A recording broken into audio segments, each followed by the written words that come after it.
ओम अज्ञानतिमिरान्धस्य ज्ञानाञ्जनशलाकया चक्षुरुन्मिलितं तस्मै श्रीगुरुवे नमः। श्रीचैतन्यमनोभीष्टं स्थापितं येन भूतले स्वयं रूपकदा मह्यं ददाति स्वपदान्तिकं वन्देऽहं श्रीगुरु श्रीयुतपदकमलं श्रीगुरून् वैष्णवाचं श्रीरूपं साग्रजातं सगण रघुनाथान्वितं तं सजीवं साद्वैतं सावधूतं परिजनसहितं कृष्णचैतन्यदेवं श्रीराधाकृष्णपादान् सगणललिता श्रीविशाखान्विताश्च कर्पूरगौरवं करुणावतारं संसारसारं भुजगन्धहारं सदा वसन्तं हृदयारविन्दे भवानी सहितं नमामि।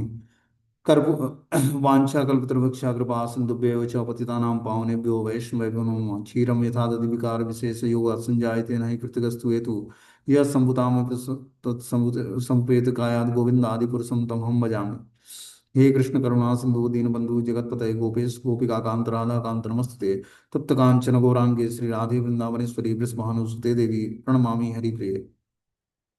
वाञ्छाकल्पतरुभ्यश्च कृपा सिन्धुभ्येव च पतितानां पावनेभ्यो वैष्णवेभ्यो नमो नमः। जय श्री कृष्ण चैतन्य प्रभु नित्यानंद श्री अद्वैत गदाधर श्रीवासादि श्री गौर भक्तवृंद। हरे कृष्ण कृष्ण कृष्ण हरे हरे, हरे राम राम राम हरे हरे।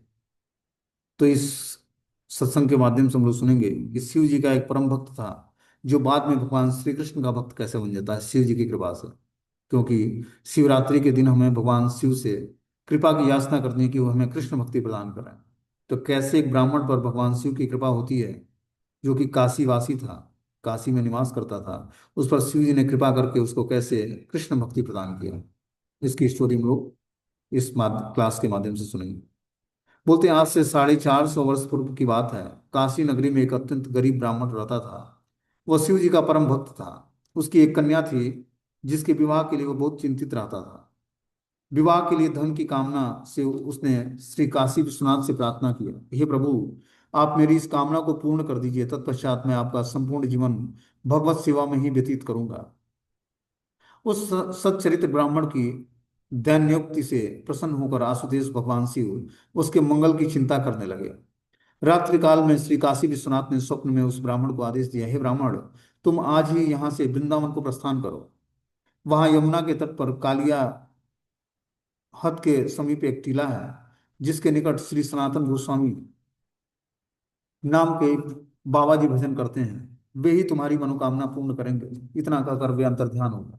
शिव जी आदेश देकर कि तुम वृंदावन में कालिया हद के पास जाओ, जो एक ऊंचा टीला है उसी पर एक बाबा सनातन गोस्वामी के नाम से हैं, वो तुम्हारी मनोकामना पूर्ण करेंगे। इस तरह भगवान शिव आदेश देकर वहां से अंतर्ध्यान हो जाते हैं। ब्राह्मण शिव जी का आदेश पालन करने के लिए वृंदावन में कालिया हद पर पहुंचा।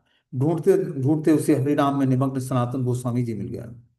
सनातन गोस्वामी जी को साष्टांग प्रणाम करके उसने श्री काशी विश्वनाथ का आदेश सुनाया। सब कुछ सुनने के बाद श्री सनातन गोस्वामी ने कहा, भैया, मेरे पास तो केवल एक लंगोटी है और कुछ तो है नहीं जो मैं तुम्हें भिक्षा मांगकर अपना जीवन निर्वाह करता हूँ। किंतु सनातन गोस्वामी जी सोचने लगे कि हाँ, जब मैं प्रधानमंत्री था तो आसानी से सहायता कर सकता था, परंतु अब तो मैं केवल एक कंगाल व्यक्ति हूँ, कैसे मैं इसकी सहायता करूं। जब यह आदेश शिव जी का है तो अवश्य ही कुछ न कुछ रहस्य की बात है। कुछ देर चिंता करने के बाद सनातन गोस्वामी उन्हें कुछ स्मरण हुआ और उन्होंने कहा, देखो, एक बार वृंदावन की परिक्रमा करते समय मुझे एक पारस मणि प्राप्त हुआ था। कि मैं वृंदावन की परिक्रमा कर रहा था तो मुझे एक पारस मणि मिला। बेकार समझकर मैंने उसे एक कूड़े के ढेर में रख दिया है। तुम उसे ढूंढ लो। पारस मणि का नाम सुनते ही ब्राह्मण के हृदय में आनंद की लहर दौड़ पड़ी। ब्राह्मण ने कूड़े के ढेर में मणि को खोजना आरंभ कर दिया और थोड़ी ही देर में उसके हाथ में वो पारस मणि लग गई। उसने उसे लोहे से छुआया तो वह लोहा सोने में बदल गया। वो बहुत प्रसन्न हुआ और बार बार शिव जी को धन्यवाद देने लगा। तब वो सनातन गोस्वामी को प्रणाम करके अपने घर की ओर चल पड़ा। थोड़ी दूर जाने के बाद उसकी अंतरात्मा ने प्रश्न किया, अरे मूर्ख, तू तो ठग है। जरा सोच कि जिस वस्तु को पाकर तू निहाल हो रहा है और फूले नहीं समा रहा है, उसे तो बाबा जी ने कूड़े के ढेर में फेंक रखा था। तो यह तो उनके लिए तुच्छ वस्तु थी। अवश्य उनके पास इससे भी कोई अत्यंत कीमती कोई वस्तु है जिसकी तुलना में यह पारस मणि भी तुच्छ है। अपने अंतरात्मा की इस आवाज को सुनकर वह वहीं रुक गया और कुछ विचार करने के बाद पुनः बाबा जी के पास लौट आया। लौट कर सनातन गोस्वामी से बोला, बाबा जी, मैं जानता हूं कि आपने आपके पास पारस मणि से भी अधिक मूल्यवान और कोई रत्न है जिसके कारण आपने उस पारस मणि को उस कूड़े के डब्बे में रखा था। मैं वही रत्न चाहता हूँ, आप कृपया करके मुझे वो रत्न प्रदान करें। सनातन गोस्वामी उन बातों को सुनकर मंद मंद मुस्कान सहित कहने लगे, देखो, शिव जी ने ही तुम्हारे हृदय में ऐसी प्रेरणा दी है। यदि तुम इससे भी श्रेष्ठ धन प्राप्त करना चाहते हो तो ये मणि यमुना के को भेंट कर दो और स्नान करके मेरे पास आओ। तब उस ब्राह्मण ने पारस मणि को यमुना में बहुत दूर फेंक दिया और स्नान करके वापस सनातन गोस्वामी बाबा जी के पास आ गया। संपूर्ण ब्रह्मांड में कृष्ण प्रेम से बढ़कर और कोई धन नहीं है, और वे ही श्री कृष्ण स्वयं हरि नाम के रूप में अवतरित हुए हैं। जिसे हरि नाम रूपी धन प्राप्त हो जाता है, उसके लिए इस जगत के अत्यंत अनमोल वस्तु भी तुच्छ लगने लगती है। यह हरि नाम चिंतामणि है। शिव जी की कृपा से तुम्हारा हृदय निर्मल हो गया है, अब तुम यह हरि नाम ग्रहण करो। तब उन्होंने ब्राह्मण को हरे कृष्ण कृष्ण कृष्ण हरे हरे, हरे राम राम राम हरे हरे महामंत्र दिया और उनका आलिंगन किया। उस आलिंगन को प्राप्त करके ब्राह्मण की आंखों में अविरल अश्रुधारा प्रवाहित होने लगी। उसने गदगद चित्त से अवरुद्ध वाणी में कहा, हे प्रभु, शिव जी ने कृपा करके अवश्य ही मुझे यहाँ भेज दिया है, किंतु यथार्थ आपके दर्शन से ही मेरा चित्त निर्मल हुआ है। इतना कहकर वो उनके चरणों में लोटपोट होने लगा।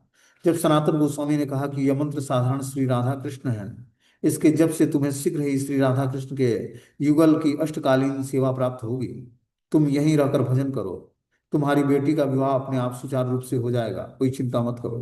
वह ब्राह्मण उनके ही समीप रहकर निरंतर ही महामंत्र का जप करते हुए थोड़े समय में ही श्री राधा कृष्ण का परम भक्त बन गया और अप्राकृतिक आनंद में निमग्न रहने लगा। इस प्रकार शिव जी ने अपने भक्त को कृष्ण प्रेम रूपी अमूल्य निधि प्रदान की।